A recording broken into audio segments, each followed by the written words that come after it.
Good afternoon. I left off last time saying that I wanted to talk about depression. Now, let me start off by identifying or defining what depression is, at least to me. Um, Depression and being sad are not the same. Being sad is a human emotion that all of us feel at certain times of our lives, and it comes and it goes. Depression basically is feeling sad all the time, not knowing what to do. It won't go away no matter how hard you wish, no matter how hard you work. It's just there wearing you down every minute of every day.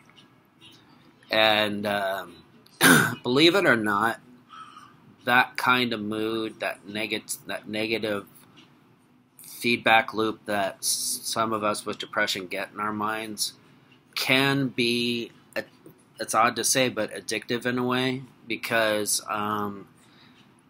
it's comforting. You know, we know what to expect because it's the same old shit. But however, you know, if you choose to look at depression as a lifelong journey of understanding what got you depressed in the first place, what skills can you learn to help keep your depression in remission, and also be learning what the triggers are for your depression in the first place.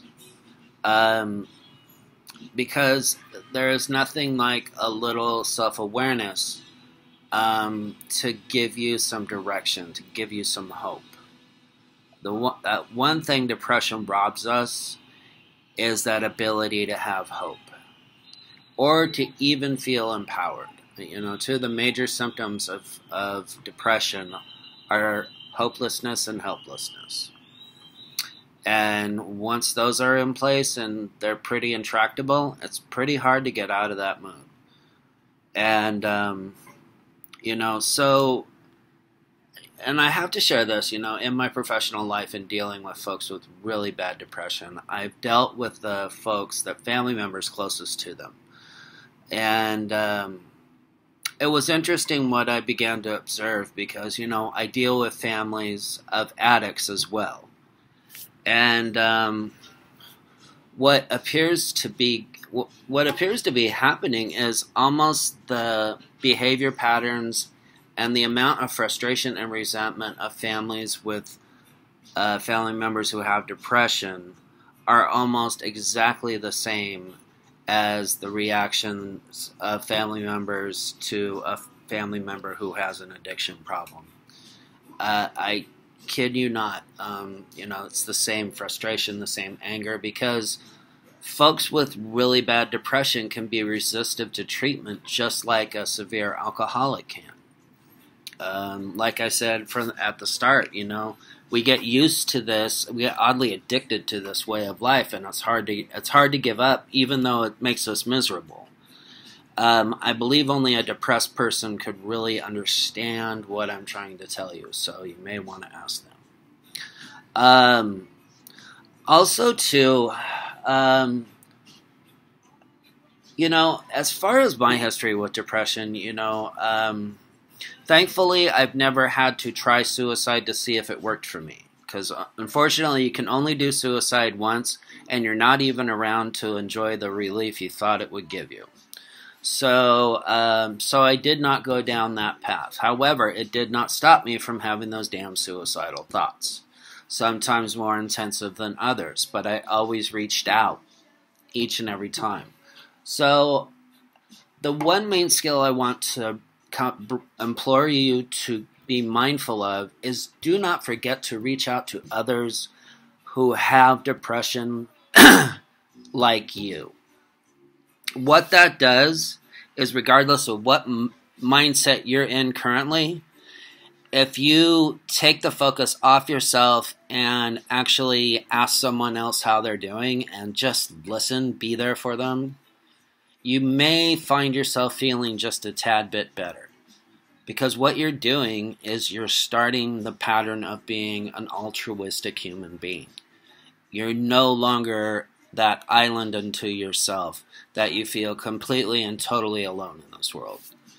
I'll share a quick story with you. When I was getting my master's degree in social work, I did an internship with the VA outpatient mental health program in Modesto. I was given the task of starting a depression group toward the end of my internship, and I did, and invited some members. And I'll never forget, one of the group members said, "It's so nice to feel I'm not alone." And I thought that was really powerful. I think that was the first time in my career that I had heard a client or patient say that and really mean it. And, there's a lot of relief in that. And so don't forget, there are strength in numbers. Recovery from anything is not a solo sport. It is a team sport. I mean, reach out, get out. As hard as it is to socialize, believe me, because when I'm depressed, the last damn thing I want to do is be around someone. But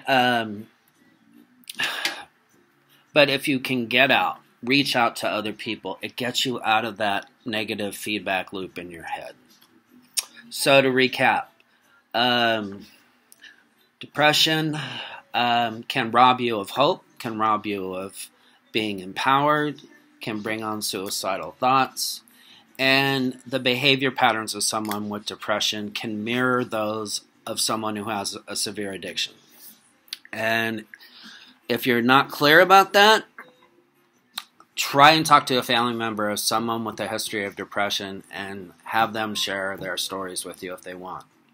And you will be amazed at what the similarities are. Anyway, I hope you got something out of this. And do not always remember the skills of reaching out and remembering that there are people out there that suffer just like you do. And just like I do. And, whenever I've gotten the low points of my depression, I at least texted someone to let them know how I was doing. A good friend pulled me out of that the other day, and I am so grateful to her for doing that. But it was only because I texted and reached out. So don't ever keep anything secret. Especially when it comes to feeling helplessness or hopelessness. Like, you just cannot go on another day because there is a brighter future ahead. There is light at the end of the tunnel. Alrighty, so again, I hope you got something out of this. If you have any questions, you can feel free to email me at smcnamara69@gmail.com. Thanks so much. So our next topic is going to be anxiety and panic attacks. Fun. All right, see you then. Bye.